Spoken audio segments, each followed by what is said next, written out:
ആഭ്യന്തര വകുപ്പിൻ്റെ കീഴിലുള്ള വിജിലൻസ്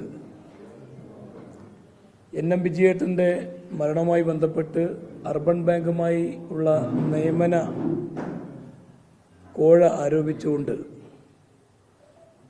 നടത്തിയ പ്രാഥമിക അന്വേഷണത്തിൻ്റെ റിപ്പോർട്ടിൻ്റെ അടിസ്ഥാനത്തിൽ എൻ്റെ പേരിൽ FIR ഇട്ടു എന്നാണ് അറിയാൻ കഴിഞ്ഞത് വിജിലൻസ്.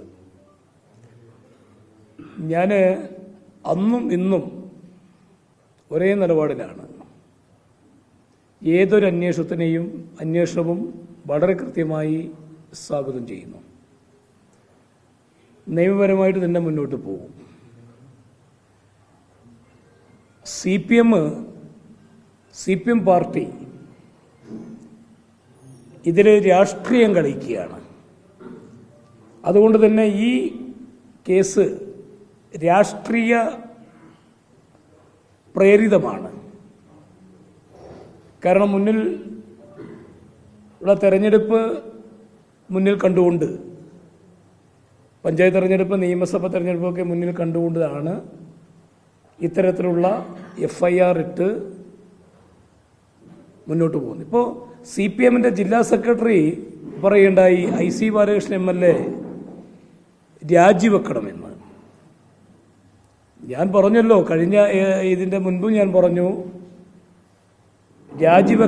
രാജിവെക്കേണ്ടതായ രീതിയിലുള്ള ശിക്ഷാ നടപടി വന്നു കഴിഞ്ഞാൽ എൻ്റെ പാർട്ടി എന്നോട് പറയും രാജിവെക്കാൻ. പാർട്ടിക്ക് വിധേയനാണ് ഞാൻ. ഇത് രാഷ്ട്രീയം കളിക്കുകയാണ് CPM.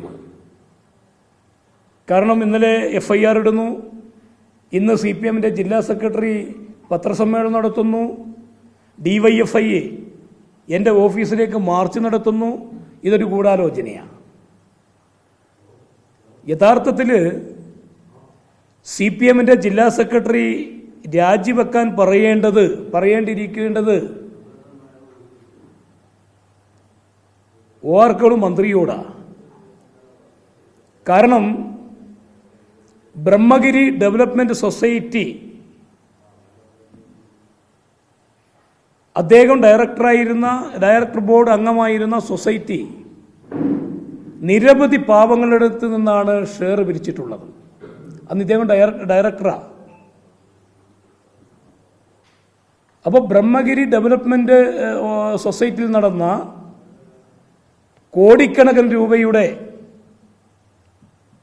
കൊള്ള ഇന്ന് ജനങ്ങൾ ഏറ്റെടുത്തിരിക്കുകയാണ്. ആക്ഷൻ കമ്മിറ്റി, വിവിധ രാഷ്ട്രീയ പാർട്ടികൾ, സംഘടനകളേറ്റ് സമരങ്ങൾ നടക്കുക. അതിൽ നിന്നും ജനശ്രദ്ധ തിരിച്ചുവിടുന്നതിന് വേണ്ടിയാണ് CPM ഈ രാഷ്ട്രീയ പൊറോട്ട നാടകം ഇന്ന് ജില്ലയിൽ ആവിഷ്കരിച്ചിരിക്കുന്നത്.